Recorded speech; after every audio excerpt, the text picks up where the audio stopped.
যতজনকে নেওয়া হয়েছে সবই তো নিরপরাধ, সবাই আমি মনে করি প্রতিটা মানুষের। কারণ শেখ হাসিনার এই সরকার যেটা করেছে 9 তারিখ এই 25 তারিখের পরপরই যারা সত্য কথা বলতে চেয়েছে তাদেরকেই নিয়ে নিয়ে তারপর র্যাব 2 র্যাব 1-এ অত্যাচার করা হয়েছে। কেউ তারপর আর কথাই বলতে, আমি বিডিআর এদের সাথে কথা বলেছে, তারা যেটা বলেছে যে ভাই 25 তারিখের পরে যখন কিনা আমরা বিডিআর এর এখানে, আমরা তো জানি যে আমরা নিরপরাধ, ইভেন যারা হসপিটালে ছিল তারা বলছে ভাই আমরা তো জানি আমরা নিরপরাধ, আমাদের কি হবে, এখানে সিসি ক্যামেরা আছে, সবকিছু আছে, কারা করেছে সব দেখা গিয়েছে। সো আমরা আমাদের মতো খুব নিশ্চিন্তে ঘুরে বেরিয়েছি। মসজিদের ইমাম সাহেব যিনি কিনা দরবার হলে ছিল, কোরআন তেলাওয়াত করেছে ওই দিন, তিনি সব দেখেছেন এই ঘটনার, সেই কারণে তাকে সবার আগে হত্যা করা হয়েছে। সো এই জিনিসগুলো প্রমাণ করে যে যারা সত্য কথা বলতে চেয়েছে তাদেরকে হত্যা করা হয়েছে, তাদেরকে জেলখানায় নেওয়া হয়েছে। অতএব আমি মনে করি জেলে যারা ছিল সবাই নিরপরাধ। যারা খুন করেছে, অবশ্যই বিডিআর অনেক সৈনিক সেখানে জড়িত ছিল, তারা সেটা হয়তো ষড়যন্ত্রের সাথে জড়িত না, কিন্তু পরবর্তীতে তারা সেটার সাথে যুক্ত হয়েছে। তাদের বিচার হোক, আমাদের কোনো সমস্যা নাই। কিন্তু বিচারের নামে যারা কিনা নিরপরাধ তাদেরকে হত্যা করা হবে, ফাঁসিতে দেওয়া হবে, এটা থেকে অবশ্যই সরকারকে বেরিয়ে আসতে হবে। এবং আমরা আজকে এখান থেকে সরকারকে বলতে চাই এই উঙ্গো নাম্বার যে অধ্যাদেশ সেটা এখান থেকে সরাইতে হবে। অ্যাডভোকেট পারভেজ হোসেন, আপনার কাছে যাই। পারভেজ ভাই, এখন পর্যন্ত মামলার যে অবস্থা, আপনার কাছে কি তথ্য মনে হচ্ছে কিনা যে এবারও আগের মতো শুনানির সময় কোনো ধরনের সরকার ষড়যন্ত্রের চেষ্টা চালাচ্ছেন? অসংখ্য ধন্যবাদ, অসংখ্য ধন্যবাদ। আমি নিজকে খুব সৌভাগ্যবান মনে করছি যে যেকোনো ওয়েতে যেকোনো একটা টপিকসে ইলিয়াস ভাইয়ের সাথে, কারণ হচ্ছে যে আমার যেটা মনে হয় ব্যক্তিগতভাবে, আমি আমার বিশ্বাস থেকে বলছি, আমরা একটা সময় ইলিয়াস ভাই একটু এই টপিকসের বাইরে একটু কথা বলবার ইচ্ছে করছে। বিশেষ করে 2014, 2018, 2024 নির্বাচনের পরে যখন আমরা ক্লান্ত হইনি, আমরা তখনও আস্থা বিশ্বাস নিয়ে মাঠে আছি।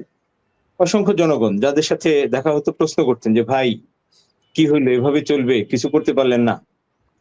তা আমাদের একটি উত্তর ছিল যে আমরা আসলে সব চেষ্টা করেছি, যতগুলো ওয়ে ছিল সব ওয়েতে চেষ্টা করেছি, সবগুলি এক্সস্টেড। এখন আপনারা আল্লাহর কাছে বলেন, যদি আল্লাহ কোন একটি রাস্তা দেখায়।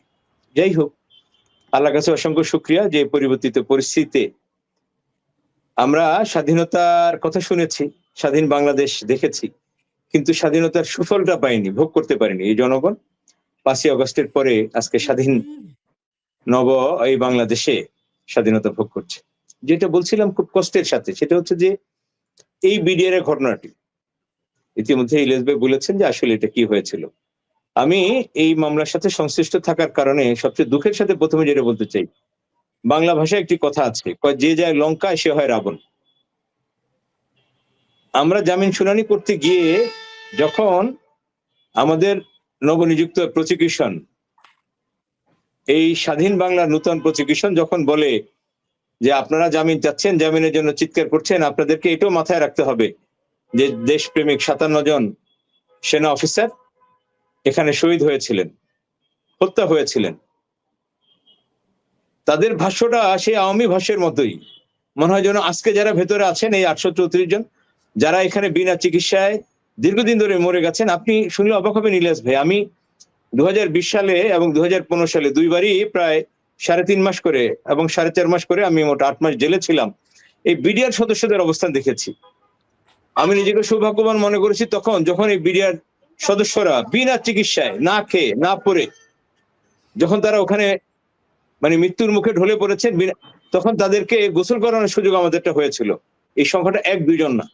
এবং আরো ভয়ঙ্কর রিপোর্ট হচ্ছে, যেসব সৈনিকরা বিবাহিত ছিলেন এদের অলমোস্ট প্রায় 90% ওয়াইফ চলে গেছে।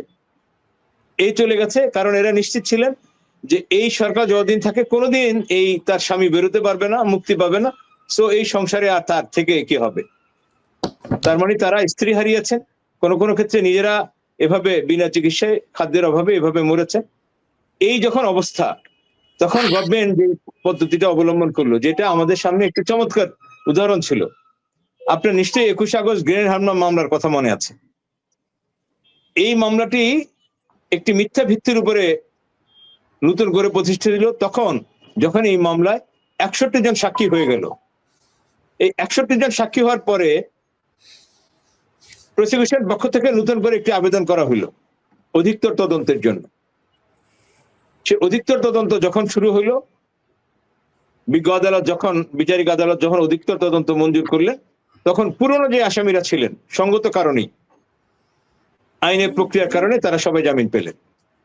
একইভাবে আমরা আমাদের সাবেক অর্থমন্ত্রী এস এম কিবরিয়া সাহেব হত্যাকাণ্ডে আমরা সিলেটের দ্রুত বিচার আদালতে চলা মামলা একইভাবে দেখলাম। সেখানে 11 জন আসামি আগে ছিলেন।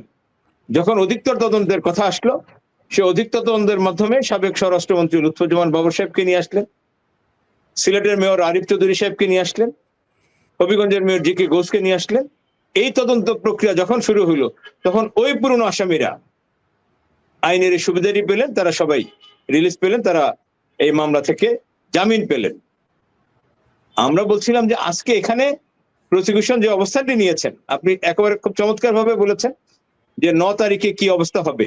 এখানে একটি বিষয় বলে রাখি, এই মামলাটি ঢাকা আলিয়া মাদ্রাসা ময়দানে হতো, প্রজ্ঞাপনটা ওভাবেই ছিল।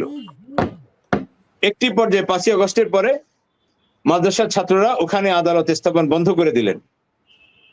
আদালত ওখানে বসলে কোনো সমস্যা ছিল না, তাদের কথা ছিল যে এই একটি কালো আইনে পরিচালিত এই আদালতকে, যেখানে নিরীহ মানুষকে হত্যা করার জন্য এখানে এই মামলা, এই আদালত বসানো হচ্ছে, এই অন্যায় কাজে, অবৈধ কাজে ঢাকা আলিয়া এবং তার ছাত্র, শিক্ষক, অভিভাবকরা সহায়ক শক্তি হিসাবে ভূমিকা পালন করবে না।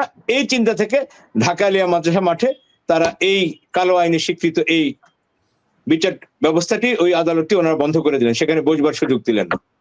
সরকার তাৎক্ষণিকভাবেই এই প্রজ্ঞাপনটি প্রত্যাহার করার সুযোগ ছিল, তিনি সেটা এখন বন্ধ করেননি।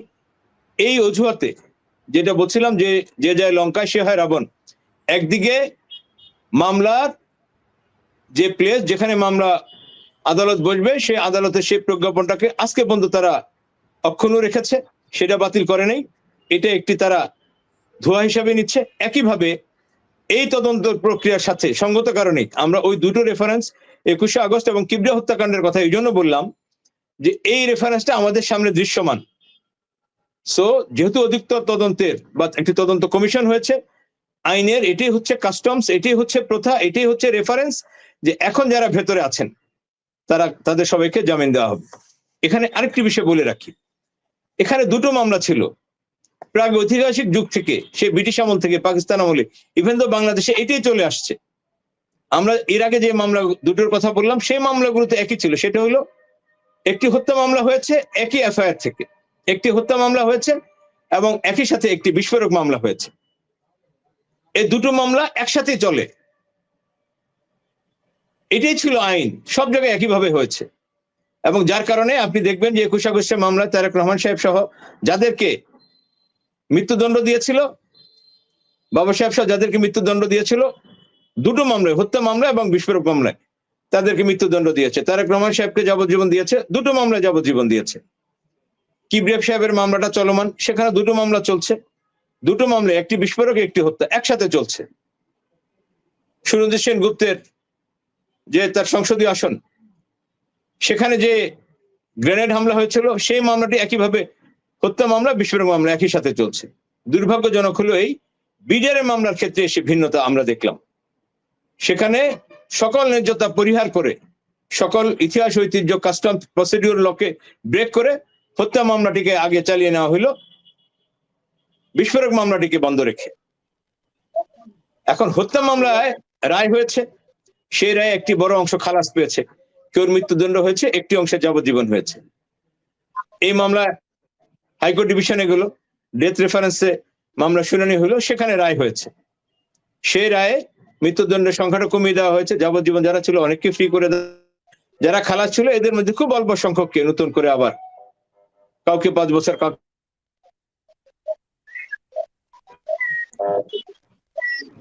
জেল দেওয়া হয়েছে। এই রায়ের পরে এই মামলাটা এখন অ্যাপিলেট ডিভিশনের চূড়ান্ত নিষ্পত্তির জন্য আছে। বলছিলাম যে জামিন দেওয়ার ক্ষেত্রে তাহলে আইনের প্রক্রিয়াটা কি? হত্যা মামলার ক্ষেত্রে জামিন দেওয়ার ক্ষেত্রে, হত্যা মামলায় যারা খালাস পেয়েছেন বা যাদের যেটুকু জেল, যেটুকু অলরেডি সার্ভ আউট হয়েছে, তাদেরকে এই আদালত যে কোনো সময় ছেড়ে দিতে পারেন। এটা হত্যা মামলার সাথে যারা কনভিক্টেড অথবা যারা রিলিজ হয়েছেন, একুইটাল হয়েছেন, তাদেরকে ছেড়ে দেওয়ার একটি সুযোগ এই 9 তারিখে আছে। এটা গভর্নমেন্ট চাইলে আপনি যাদের কথা বলেছেন তাদের মেকানিজমে বিজ্ঞ আদালত একটি ন্যায়ানুগ আদেশ দিতে পারে। আর যারা ওই হত্যা মামলার সাথে কোনোভাবেই কনভিক্টেড হলেন না, যারা ওই মামলা থেকে ফুল একুইটাল পেয়ে গেলেন, খালাস পেলেন, তাদেরকে এই একটি ঠুনকো অজুহাতে এই বিস্ফোরক মামলার সাথে সংযুক্ত করে তাদেরকে আজ পর্যন্ত জামিন দিলেন। সো যারা খুব নির্মম ভাবে বলি, এই সংখ্যাটা সম্ভবত আমাদের শাকিল ভাই অনেক ভালো বলতে পারবেন, যারা ওই মামলা থেকে খালাস পেয়েছেন, হত্যা মামলা থেকে, কোন পর্যায়ে তারা ওই মামলার সাথে কনভিক্টেড হননি, কোন সেন্টেন্স তাদের উপরে নাই, এই সংখ্যাটা সম্ভবত 572 বা তার চেয়ে বেশি হবে। এই সংখ্যাটার মধ্যে কোন প্রকার কনভিক্টেড না হওয়া সত্ত্বেও একটি বড় অংশ ইতিমধ্যে মারা গিয়েছে, আর বাকি অংশটা এখনো ধুকে ধুকে মরে যাওয়ার অপেক্ষায় আছে। আমরা মনে করি আজকে আমরা এই অনুষ্ঠানের সম্মানিত উপস্থাপক পরিচালক আমরা ইলিয়াস ভাইয়ের মাধ্যমে গভর্নমেন্টকে এই মেসেজটি দিতে চাই যে এটি হচ্ছে বিচারের নামে সবচেয়ে বড় প্রহসন। যারা খালাস পেল, হত্যা মামলা যারা খালাস পেল, অথবা হত্যা মামলা যাদেরকে যেটুকু কনভিকশন দেওয়া হয়েছিল, সেন্টেন্স দেওয়া হয়েছে, সেটুকু অলরেডি সার্ভ আউট হয়েছে, তাদেরকে রাখবার মতো কোনো আইনি প্রক্রিয়া গোটা দুনিয়ার কোথাও নেই। যে দুনিয়া, আমরা পাকিস্তানের কথা বলি সবচেয়ে হিংস্র আইন, সেখানেও এই আইনের দ্বারা কোনোভাবেই, যাদের জঙ্গিদের কথা বলি, তাদেরকে এভাবে বিনা বিচারে অন্যায়ভাবে আটকে রাখার কোনো নজির নাই, পৃথিবীর কোথাও নাই। আমরা আশা করছি যে 9 তারিখে অন্তত যারা শুধুমাত্র বিস্ফোরক মামলায় আটকে আছেন অথবা হত্যা মামলা যাদের সার্ভ আউট হয়ে গেছে, তাদের সবাইকে, এই সংখ্যাটা অনেক বেশি, আমরা আশা করছি ন্যায় বিচারের স্বার্থে অন্তত তাদেরকে খালাস করে দেবেন।